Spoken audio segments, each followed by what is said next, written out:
Maybe I should tissue. Hang on.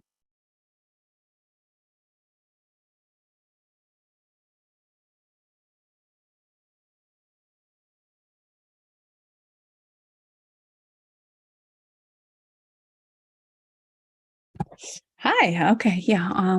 So I started the recording of the live while I was finishing blowing my nose. So welcome. You're welcome for that if you're watching.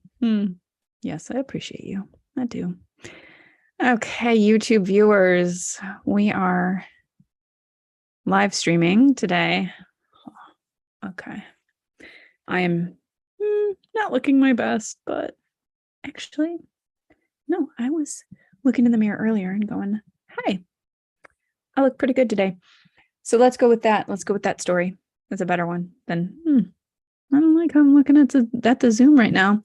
Usually I look pretty good. Maybe if I move my light a little bit. Let's see. There we go. That's happy making.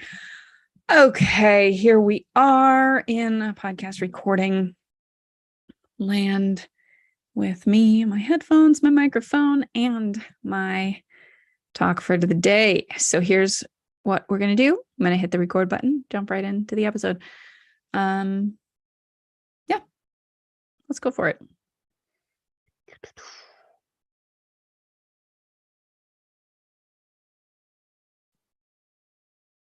Hello and welcome back to the Martial Arts and Crafts Podcast.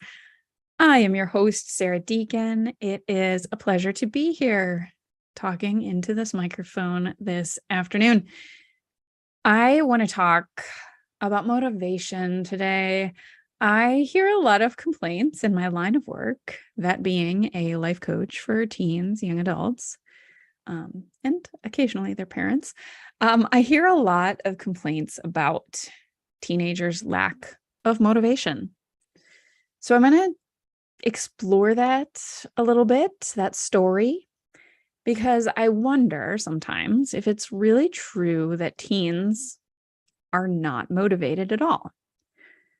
Is it possible that they're motivated just by different things than we adults are motivated by? Now, when you have to wake up your teen in the morning, what's the usual response?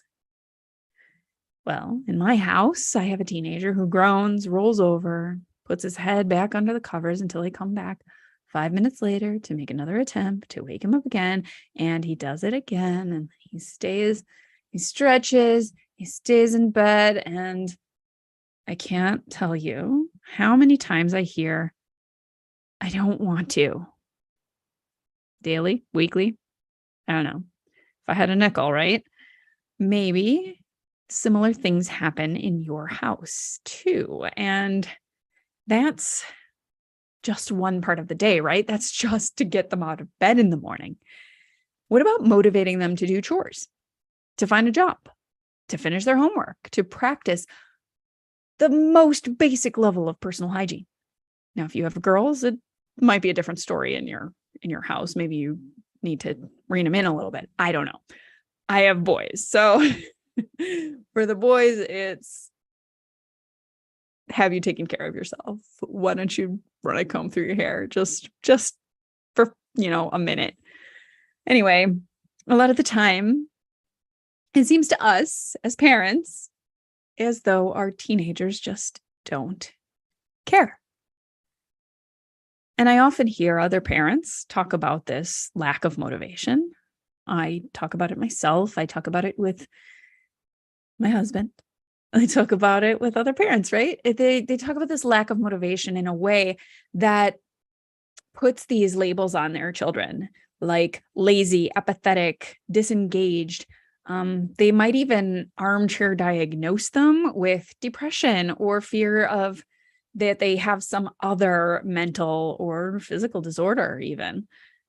But what else could be true?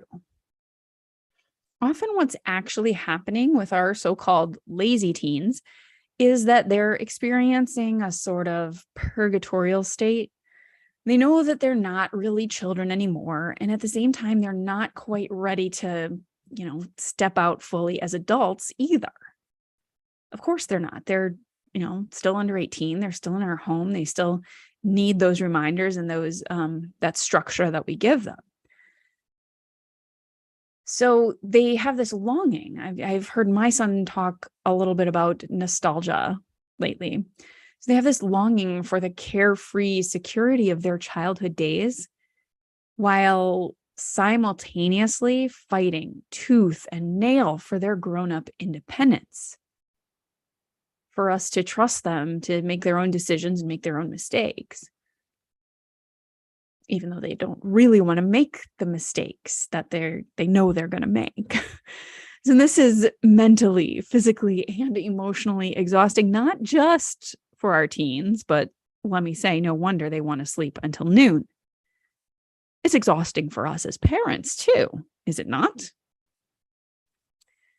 So what do we do? Well, I think a lot of the stuff that comes up around this, it has to do with our perception, the way we talk about it, like I said. The thing is, I don't think most teenagers are lazy. They're not lazy at all. They're not depressed. They're not apathetic. In fact, I believe that our teenagers care so deeply that it hurts sometimes. They just don't always care about the same things that adults care about. They don't care in the same way that we do, which sets us up as a parent for drama and power struggles. I mean, how could it not? But let me ask you this. Have you ever tried to make someone care about something? Have you ever tried to make someone care about something that they're apathetic about, have no interest in, or don't really see the reason why they should care?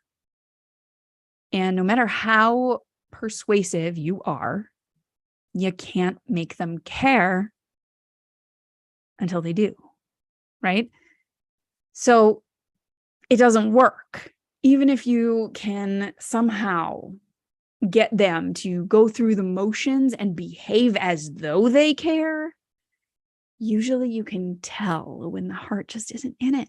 There's a disconnect there. There's a gap, right? You can feel it. You can see it. You can track all of those micro body language indicators that heart's not in it. They don't really care. They're doing it maybe because you care so much or because someone they care about cares. And let me say, there is time and place for that. I mean, I don't know that my teen cares whether he speaks respectfully to others or to me or not, but it matters to me. So that's when I speak up and I say, hey, look, I don't care if you don't care about having a clean room. It's important to somebody else. So do the thing. And sometimes that disconnect is just going to have to be there because you have to do the things. Right? So getting our teenagers to actually care, because I think that's what a lot of us want as parents. We want our teens to care as much as we do, but we can't make them. So we end up at odds with each other. We have the ability to essentially strong arm our kids into going through those motions, even if the teen's attitude tells the story they're not actually buying into it or whatever feelings they might be feeling about it.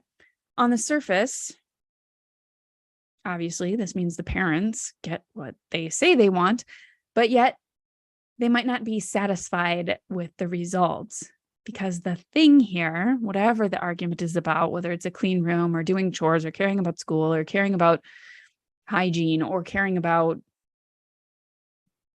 family time or whatever it might be, the thing's not really the issue.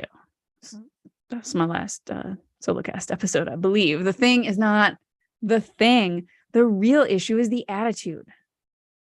The real issue is that we want them to care. We want them to be motivated.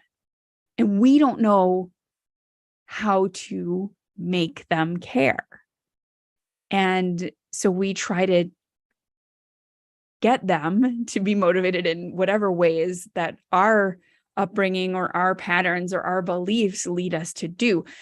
Most parents, say they want their child to be responsible, to be motivated, to be driven, to be passionate about something, to live their purpose. A lot of the time, though, and this might hit you, the parents don't even really know what it is they're asking for, because maybe they're not connected to their own internal drive or motivation or passion or purpose either. So we parents know we want them to do better than we are doing. So how do we show that to them if we're not doing it ourselves for ourselves? That is sort of a sidebar to what I'm talking about, because another piece of this is that most of the times when we ask for something, we're not really even sure what the real question is and what we're really asking for. What does a motivated teenager even look like? Does it look like the one on their phone in the bedroom all day? Does it look like the teen mowing the lawn on a Saturday afternoon? Does it look like the one up playing video games online with friends until the wee hours of the morning?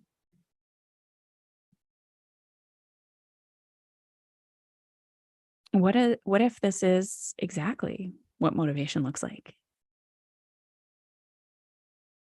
What does motivation look like for you? Is it being productive? Is it sitting in silence? Is it asking yourself really hard questions? Sometimes motivation looks different depending on the topic or the type of motivation.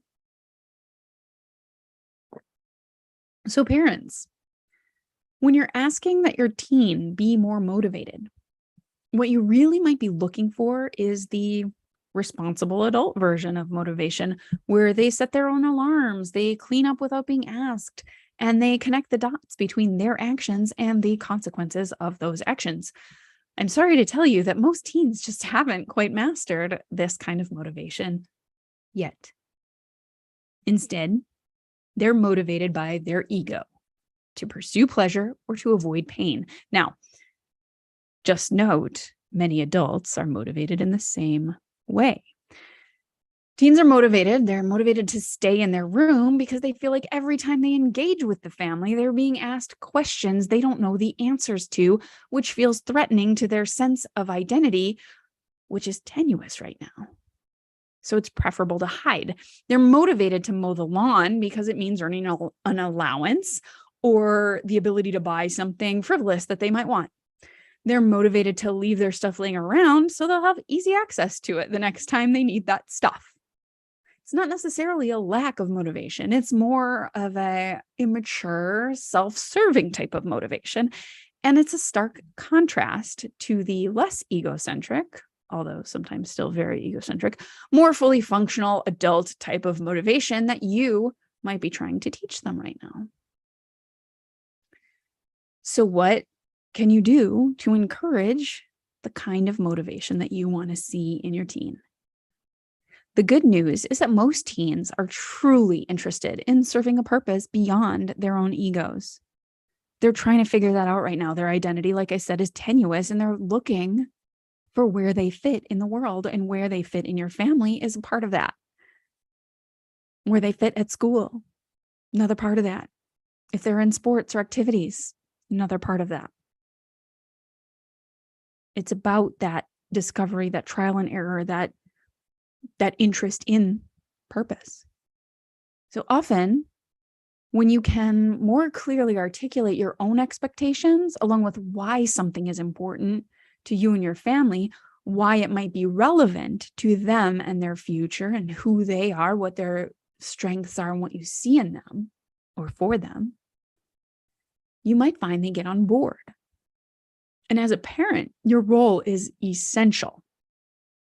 It's super important to continue to be consistent, to build the habit of giving them reminders or support without stepping over and undermining their need to take ownership and their need to know that you trust them to live a life beyond what you've created for them. They want to know that they can do it. And they want to know that you have their back. And that you're going to challenge them and push them. And also, you're going to be there when and if things don't work out. So I have 3 steps for you in this episode here that you can take to help motivate your teenager to a level above where they might be at right now. And these are tools that I continue to use, and I want to say practice in my home, because I'm not perfect. I lose my temper. My teen does not always listen to me. And that's why I am in the role I am as a teen coach, because parents need the village just as much now as we did when they were babies, because they need to be surrounded by other adults who believe in them. Adults who believe in them when they don't have to. Like mom and dad, they kind of have to believe in their kids. So that's why they start kind of mistrusting your faith in them, your belief in them, your encouragement of them. The pride you express, the specific things you might see in them that thrill you or that excite you. They don't always believe it, because they think, well, that's your job. You're supposed to love me. You're only doing it because you have to, because you're mom, because you're dad. And that's why, again, I want to reiterate, it is important to surround your teen with other adults and peers and, friends, family, whatever, other people who believe in them when they don't have to, when they're not contractually obligated to do so, right? So, but as a parent, here are a couple of things. So we'll talk about the first one. Take note. Verbalize your expectations. And most of us, like I was saying at the beginning, we're not even sure exactly what we're looking for, what kind of behavior is appropriate and acceptable or exceptional in our home. What does excellence look like to you? What do you expect? Make it crystal clear what you want them to do. Use the exact words, "This is what I expect from you." And then describe exactly what you want to happen to the best of your ability. Maybe you're not clear until you start describing or until you say, "Here's what I expect." But let them know why it's important to you, why it's important to the family or to the teen themselves or to their community or team or school or sport or whatever it is. Ask them if they have any suggestions about how to keep themselves accountable to these expectations. Offer your own suggestions when appropriate, and then agree to what appropriate support looks like. Because maybe your teen can take the reins and do it their way. Maybe they want more reminders. Maybe they know they need more reminders, even if they don't want them. So in moments of calm and perspective, you can use that time to ask them what they need and get them starting to think about what they expect from you as their support structure. So the second piece is to verify that they understand. Make sure that your teenager heard what you wanted them to hear when you verbalized your expectations, right? Invite and address any clarifying questions they may have. Use the words, "What did you hear me say?" And don't let them off the hook until they give you the answer, even if it's wrong. And be okay if they repeat back something you didn't say. Use it as an opportunity not to argue, not to dig in your heels, but to clarify and to step back and realize that sometimes they don't hear things the same way you intend to say them. And if you need to, then restate your expectations in a different way so that they can understand and repeat the process until you're both really clear about what you expect from each other.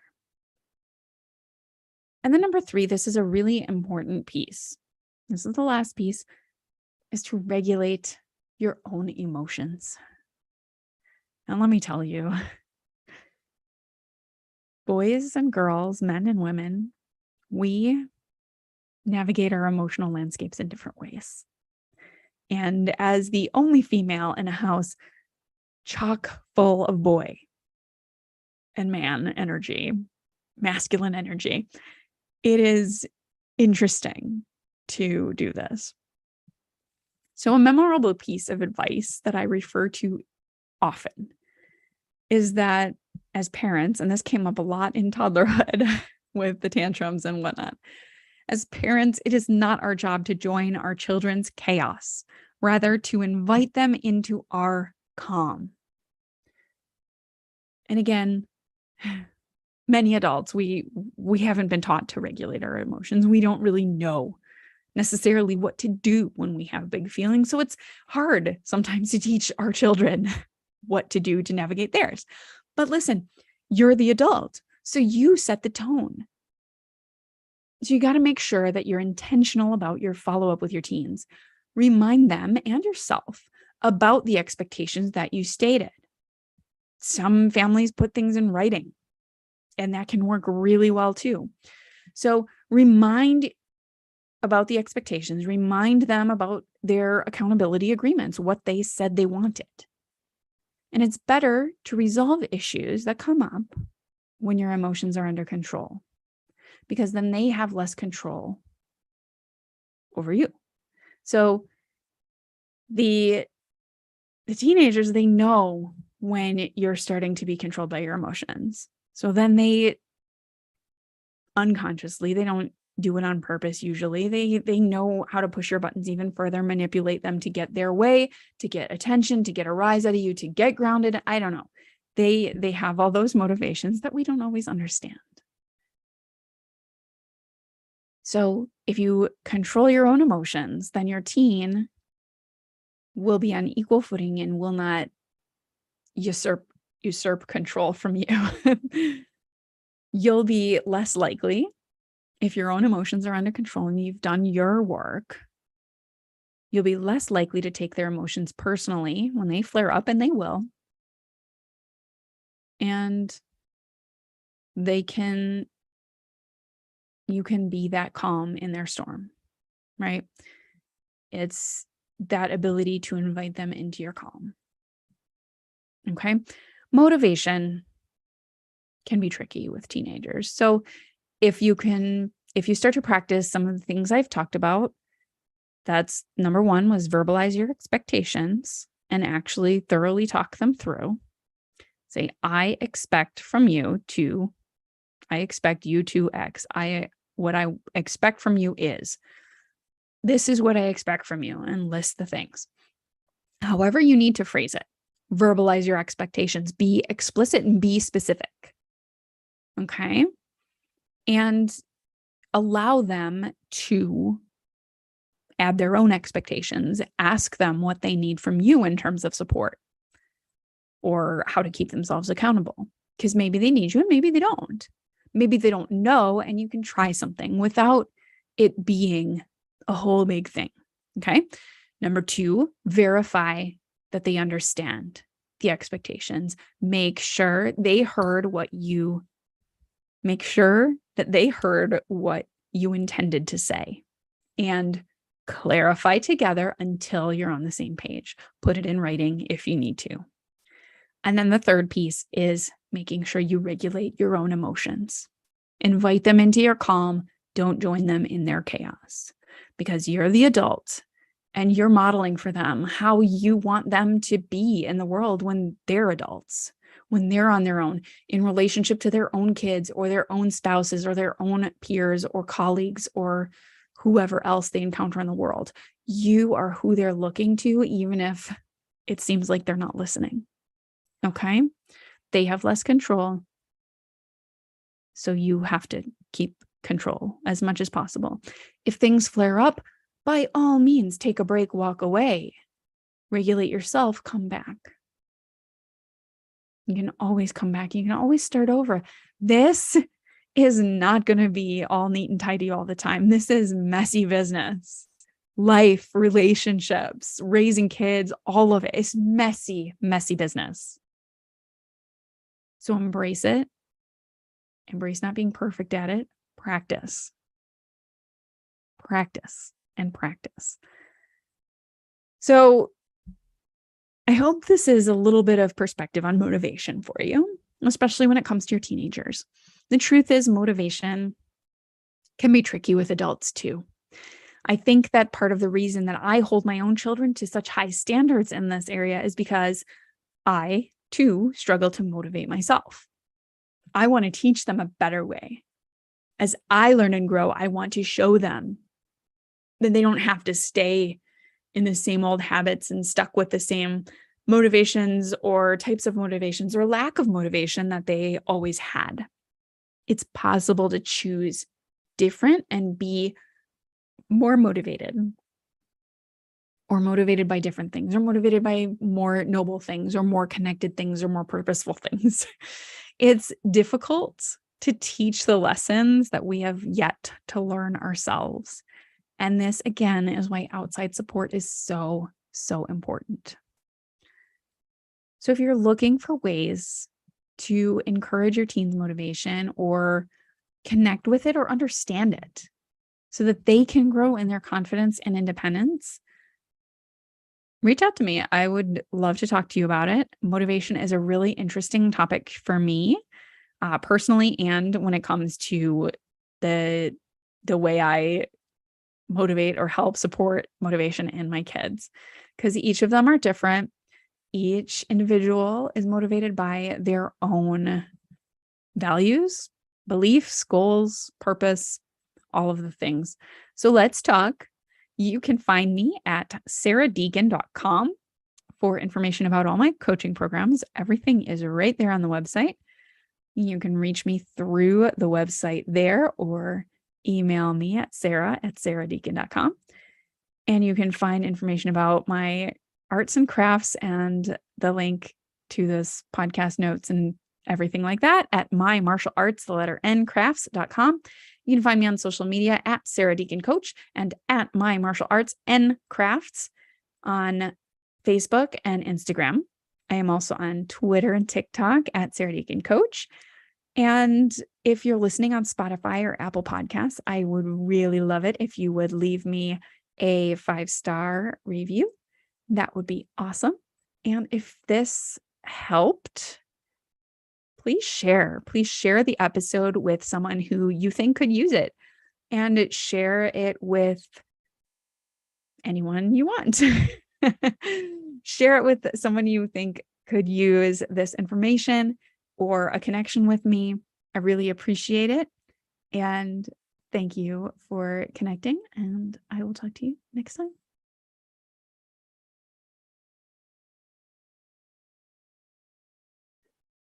All right, that was a good episode. Motivation is a huge deal right now. So if you're watching on YouTube, sometime around the time of this recording, school just started. We are in the thick of how do we make sure we get a good start on motivation for the students that we love, that we want to see succeed. So that's a wrap for this episode. I think I'll do one more this afternoon. And we'll end this stream and start again